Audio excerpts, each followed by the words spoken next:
Game over. Game over.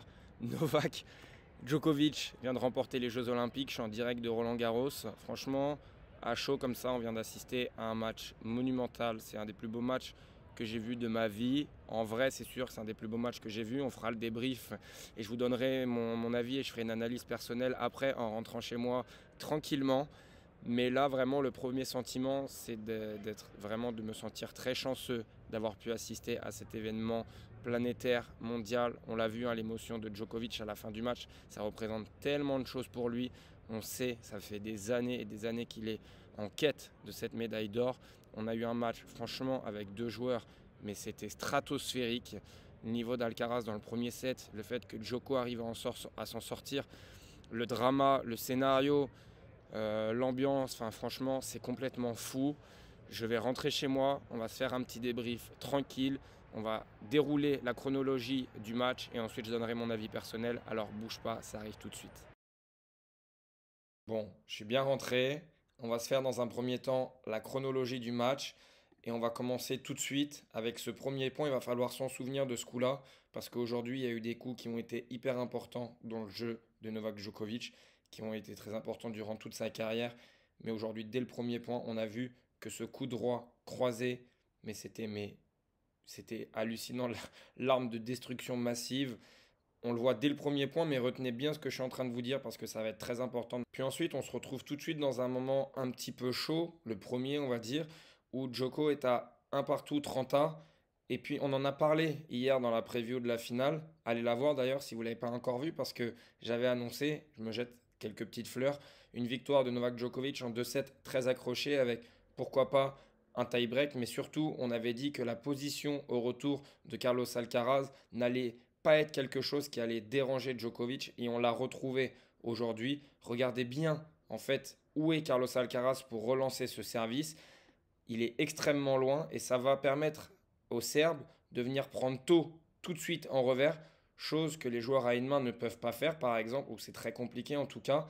Et là Djokovic il va juste aller dans l'ouverture et obliger Carlos Alcaraz à faire un passing en glissade à appui ouvert, ce qui est très compliqué à faire, on va pas se mentir, on sait qu'il est capable de le faire, mais en fait sur tout un match, c'est trop de hot shot comme on a dit hier, et contre Novak Djokovic qui est clinique et tellement précis, mais en fait au bout d'un moment, les hot shots, ça suffit plus. On se retrouve à 2-1, le jeu d'après, 0-30, et Djokovic envoie un missile en retour longue ligne. C'est le premier moment très chaud, puisque le Serbe s'offre 3 balles de break, mais Alcaraz va sauver les 3 balles de break, il va bien les sauver, mais il y a aussi un retour faute de la part de Djokovic où il aurait pu faire mieux, et on voit, il commence à s'agacer, et il discute avec son clan, et à ce moment-là, on le voit, il est très investi, hein. Le match, ça fait presque 30 minutes que ça joue, il laisse beaucoup rebondir sa balle, c'est pas anodin ce que je raconte, vraiment, on le sent très concentré, il prend beaucoup de temps, même on le voit au niveau de sa respiration, c'est un moment, je trouve, c'est pour ça que je vous le montre, parce que là, il commence à réagir avec le public et il fait mine de mais pourquoi vous me sifflez en fait? Je discute juste avec mon clan. Et ce genre de choses, après on aime ou on n'aime pas, moi j'essaie juste d'analyser en tout cas mon point de vue personnel. Ce genre de choses, ça permet à lui de le faire rentrer dans sa partie et petit à petit de sortir un petit peu aussi son adversaire. Pourquoi? Parce qu'en fait, je l'avais expliqué dans la vidéo de son match précédent contre Musetti, il attire l'attention, c'est lui qui prend la lumière, et à ce moment-là, tout le stade est concentré sur lui, t'en as qui le sifflent, t'en as qui vont l'applaudir, mais c'est lui qui récupère l'attention de tout le monde, et en fait, petit à petit, l'adversaire, forcément, se met pas à déjouer, mais perd un petit peu de sa concentration, sauf que lui, il est capable de ne jamais baisser d'intensité, ou en tout cas, c'est plutôt voulu. Et à ce moment-là, voilà, c'est un petit moment que je trouvais important et je voulais vous en parler. On continue, on l'avait dit aussi, le service volé, ça allait être une arme extrêmement importante pour contrer la position de retour de Carlos Alcaraz. Et Novak Djokovic, il ne s'est pas trompé. Il a fait énormément de services volés sur les côtés égalité, donc à 0-0 comme sur ce point, où vous voyez, il excentre, pas besoin de servir vite. Il va juste être très précis avec un slice assez court pour obliger Carlos Alcaraz à faire un retour gagnant en passing. Ça peut arriver, il peut prendre un ou deux passings, il va l'accepter, le Serbe, Mais aujourd'hui, en fait, ses services volés, il les a tous gagnés. J'ai pas le souvenir qu'il en ait perdu un. Il a extrêmement bien servi dans les moments importants. On va y revenir aussi. Mais ça, c'est vraiment un moment qui m'a marqué au niveau de son service aussi à 15A. Il renvoie Carlos Alcaraz dans les bâches. De temps en temps, oui, il va prendre un bon retour, comme sur ce point. Mais là où il est très fort, c'est qu'il refuse de reculer. On voit Carlos, je vous assure, vu du stade, les coups droits de Carlos quand il pose des appuis, c'est terrifiant. Vraiment, c'est magnifique. On va parler de Carlos après. Pour l'instant, on débriefe le début de match où Djokovic, j'ai trouvé très intéressant sa position tactique où il a refusé de reculer pour pouvoir contrer dans un second temps l'Espagnol. Regardez comme il vient prendre tôt ce revers. Et à ce moment-là, il part longue ligne et l'Espagnol, il part de beaucoup trop loin pour respirer le contrer. Ça, c'est vraiment un moment clé du match où il lui dit, écoute, tu vas mettre beaucoup de puissance, tu frappes mieux la balle que moi, mais tactiquement, je suis présent, j'ai préparé mon match. Les voilà, les moments chauds et où Djokovic a pu compter sur sa première balle de service. Ça a été clairement la clé aujourd'hui, sa première balle de service, car à chaque fois, ou presque, je pense vraiment 80%, peut-être un petit peu plus, à chaque fois qu'il avait une balle de break à sauver, il a sorti une première balle. Et très souvent, il n'a même pas eu de points ou de coup à jouer derrière ce coup-là. On le voit à ce moment-là, il le fait à gauche, mais il refait un service volé parce que Carlos est tellement loin qu'il l'oblige à faire un coup difficile dans les moments chauds. Et on sait que dans les moments chauds, c'est encore plus dur de tirer des passings.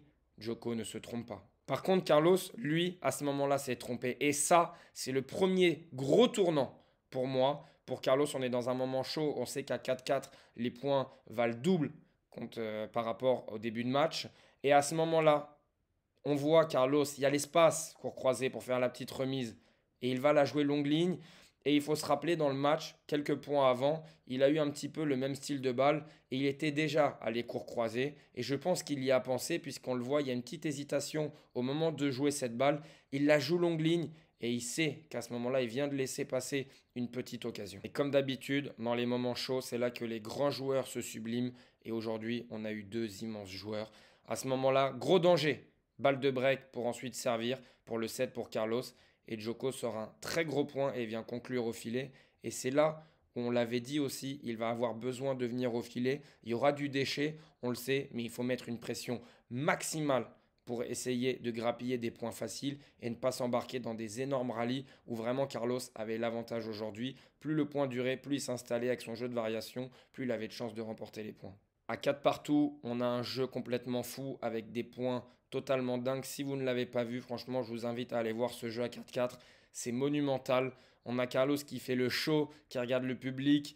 C'était un très bon moment, franchement. Et on se retrouve avec une autre balle de break pour Carlos. Et encore une fois, très agressif, Novak Djokovic. Il vient au filet pour conclure avec un smash. Mais le point n'est pas fini. Il se retrouve dans une situation complètement ubuesque. Il fait une volée de revers lifté dans une position assez étrange. Mais Carlos n'arrivera pas à tirer le passing derrière. Franchement, c'est le jeu, je pense, j'ai envie de dire, le jeu tournant du match où Carlos, là, il a laissé passer beaucoup trop d'occasions. Une fois de plus, un service volé pour sauver une balle de break. Et regardez bien, à 40A, un petit moment sympa, Carlos, il essaye un petit peu de rentrer dans la tête de Novak Djokovic en changeant sa position au retour, en lui disant, vas-y, serre où tu veux, de toute façon, je vais frapper un coup droit.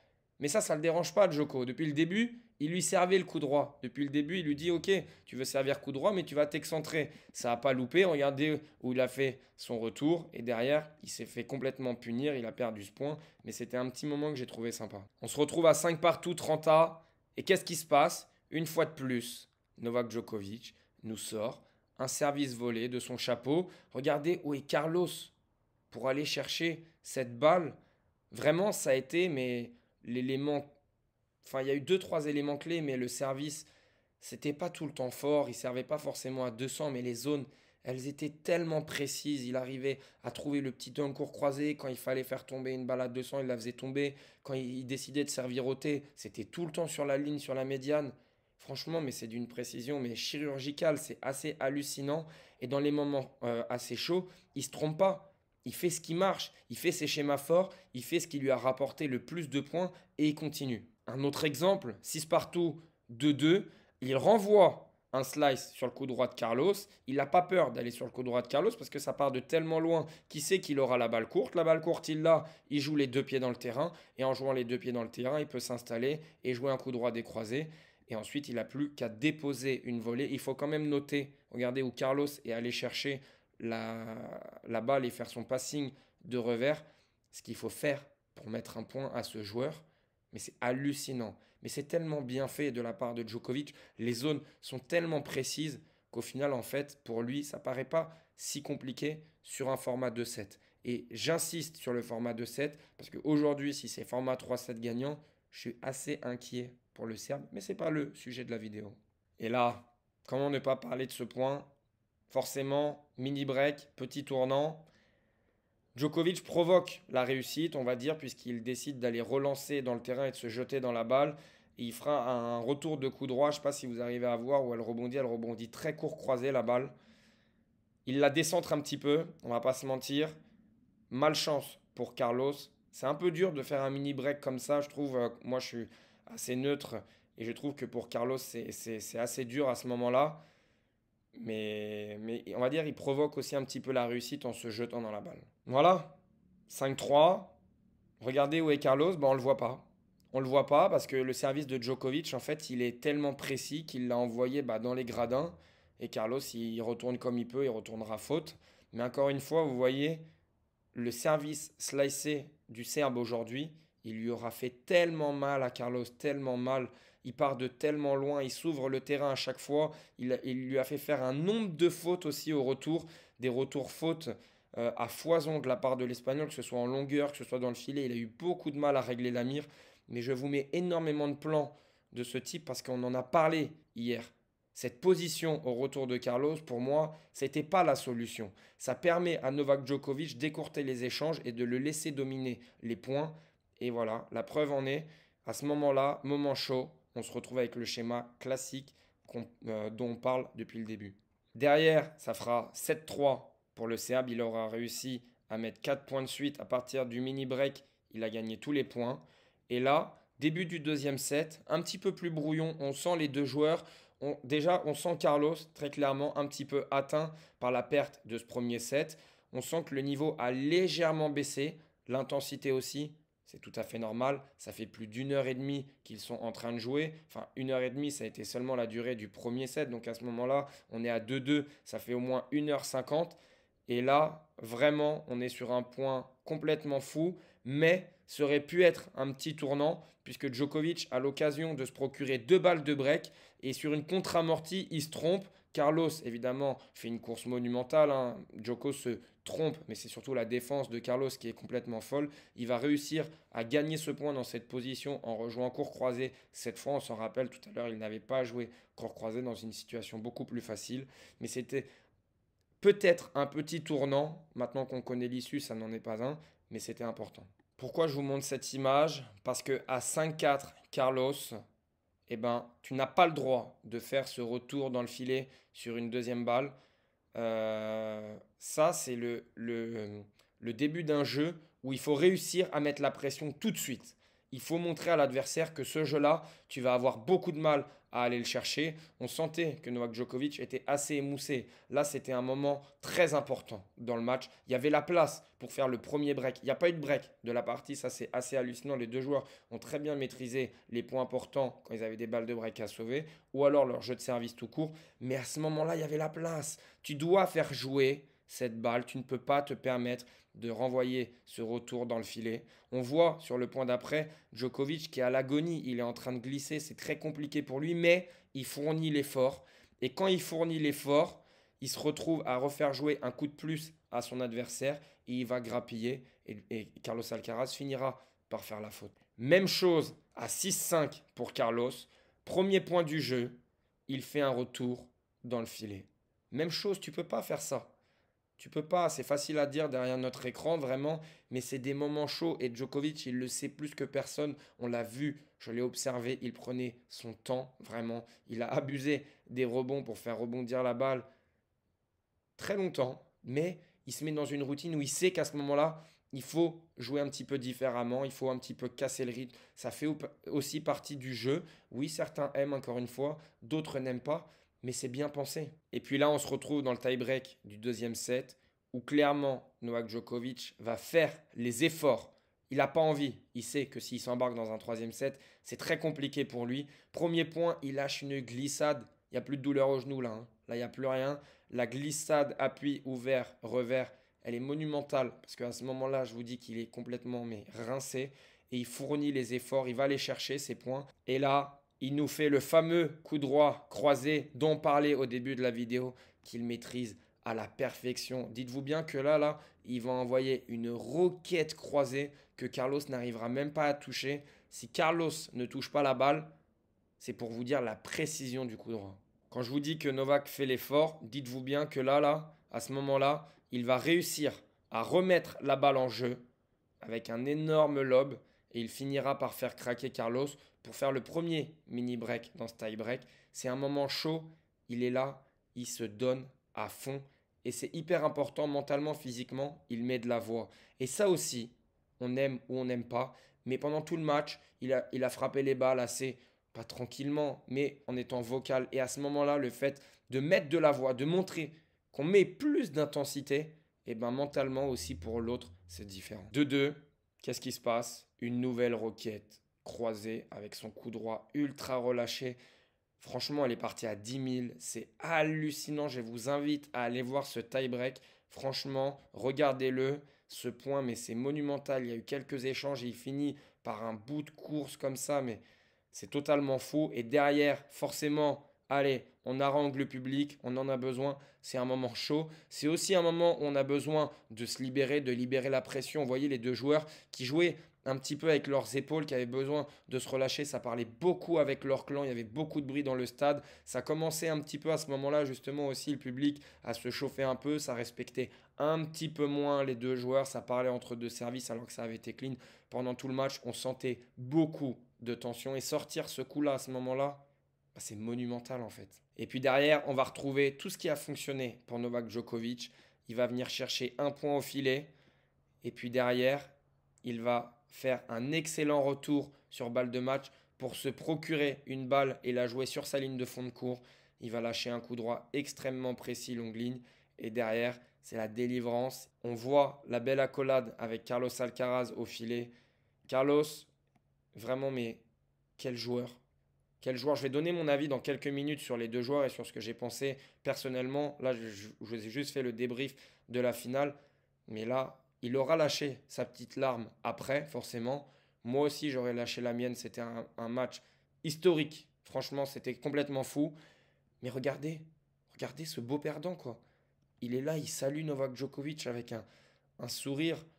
Mais franchement, je suis admiratif de ça quand on voit, surtout dans le tennis, la manière dont les joueurs se serrent la main, que ce soit chez les filles ou chez les hommes en général.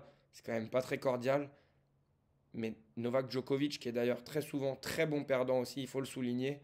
Carlos Alcaraz, il nous offre une image. J'adore, je suis complètement fan. Et maintenant, mon avis sur le match.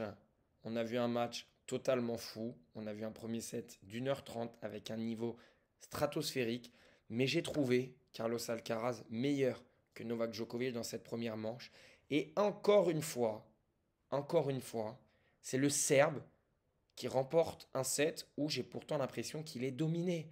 Mais combien de fois on a vu ça dans sa carrière? C'est complètement fou. J'ai l'impression, et c'est qu'une impression, je vais préciser, que Carlos Alcaraz fait tout mieux que Novak Djokovic. Mais non, en fait, quand on analyse de plus près ce que vous demande en permanence Novak Djokovic, mais c'est un niveau tellement haut, que ce soit au niveau concentration, que ce soit au niveau physique, que ce soit au niveau tactique. Vous auriez vu, j'avais vraiment l'impression que Carlos pouvait déménager la balle. Il était capable aussi de glisser un amorti, mais il y avait tout. C'est tellement beau, Carlos, vraiment, c'est hallucinant. Mais la précision des balles de Novak Djokovic, les zones choisies à chaque moment, il n'y a rien qui est laissé au hasard. Dans sa routine, pareil. On aime ou on n'aime pas, encore une fois, je sais que Novak Djokovic divise beaucoup, mais tout est pensé, tout est bien pensé, que ce soit les rebonds, que ce soit le fait de discuter avec l'arbitre, que ce soit le fait de s'énerver avec son clan. il y a tellement de choses. Le fait de mettre un petit peu de voix aussi dans les moments importants. Le fait tout de suite sur les premiers points de mettre une pression supplémentaire au retour qu'il ne mettait pas forcément dans les deux trois jeux précédents. Il faut vraiment voir ça. Au service, pareil, il est chirurgical au service. Il trouve les lignes. Il trouve les lignes tout le temps, sans forcer. C'est fou la rampe de lancement qu'il arrive à s'offrir. Franchement, mais ouais, il a tout gagné. Et je suis encore impressionné de voir à quel point il peut être dominé et en même temps réussir à s'en sortir. Parce qu'aujourd'hui, il y avait tellement d'envie, il y avait tellement de cœur. On l'a senti dès les premiers points du match. Il était tellement concentré. Il avait tellement envie de gagner. Et à la fin, au moment où il gagne, il met ses mains au sol et on le voit, les caméras l'ont filmé, il était en train de trembler. La main était comme ça. Il y avait une telle émotion. Il faut se rendre compte quand même qu'il a tout gagné et qu'il a dit, je veux gagner les Jeux Olympiques. Donc la pression et l'attente, elle est maximale sur lui. Lui-même s'est mis une pression folle. Il a eu 6 mois extrêmement compliqués. Il s'est séparé de Goran Ivanisevic, son entraîneur avec qui il a gagné beaucoup de trophées ces dernières années. Il arrive pas dans des très bonnes conditions. Oui, il vient de faire finale à Wimbledon, mais c'est pas Roland Garros. Roland Garros, ça n'a pas été facile. Il a eu un tournoi assez compliqué où il s'est fait accrocher par Cerundolo, par Musetti en 5-7. Mais aujourd'hui, il a tout laissé en fait sur le terrain. Il a laissé son cœur, il a tout laissé. Et ça, il faut reconnaître que Novak Djokovic, bah, on l'a dit, c'était un homme en mission. Moi, je suis bluffé. Franchement, je suis admiratif. Il a rien à prouver en fait et il va chercher, il va se dépouiller comme un Rafael Nadal, mais là c'est encore plus gros. Il affiche un niveau de jeu à 37 ans. Alors oui, il est sauvé que ce soit un format 2-7 gagnant, parce que sur un format 3-7 gagnant, même avec tout le cœur qu'il peut y mettre, je vois pas comment il peut s'en sortir. Mais je suis admiratif en fait. C'est complètement fou ce qu'on a vu aujourd'hui. On a vu un joueur qui, durant toute sa carrière, durant ces 20 dernières années, a gagné partout où il est passé. Il n'y a rien qu'il n'a pas gagné. Coupe Davis, JO, Grand Chelem, tous les Master 1000, il les a gagnés au moins 2 fois. Tous les Grands Chelems, il les a gagnés au moins 2 fois. Euh, Game over. Et évidemment, on ne peut pas finir cette vidéo sans parler de Carlos Alcaraz, parce que quel joueur. Quel joueur en fait. Vraiment, c'est le plaisir, il t'offre des émotions, mais c'est complètement fou en fait. Il a un tennis, mais c'est monstrueux. Il te fait tout sur un terrain. Toi, tu es dans le public, tu prends des pop-corn et tu es là en fait, tu regardes ça, mais avec des yeux d'enfant. On était tous là, mais comme des fous. Et on se rend compte, la différence d'âge, 21 ans, 37 ans, il a super bien géré l'événement, il a une expérience de fou. Il a manqué peut-être je sais pas, un petit peu de volonté, un petit peu de réussite aussi sur peut-être quelques moments chauds. Mais quel joueur! Lui, il vient de faire un doublé monumental, il vient au JO, il joue avec Rafael Nadal en double, il a une énorme attente, tout le monde veut faire des photos avec lui au village olympique, il laisse de l'énergie et il nous offre une finale comme ça, de presque 3 heures. C'est, c'est fou en fait. On a un joueur qui vient de finir le jeu, qui a 37 ans, et franchement, là, on peut le laisser partir, on va profiter un peu encore. Mais les affrontements entre Novak Djokovic et Carlos Alcaraz, littéralement, ça sauve le tennis depuis quelques années. Mais ça nous tient en haleine, ce qu'on a eu aujourd'hui. Mais c'est fou en fait. Je veux bien, hein, Yannick Sinner et d'autres joueurs, Zverev en finale à Roland. Mais ça n'offre pas ça en fait.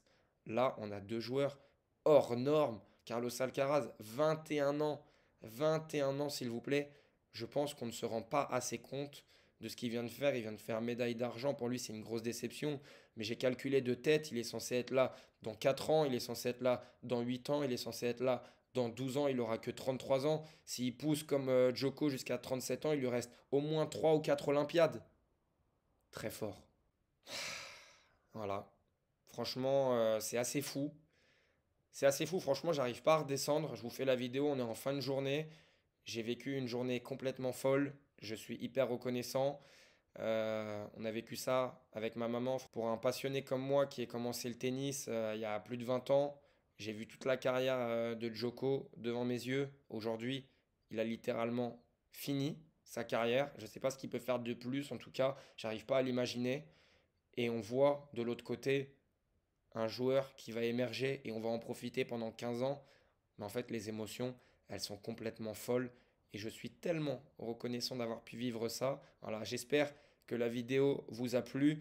Comme d'habitude, n'hésitez pas, si ça vous a plu, lâchez un petit like, ça m'aide énormément.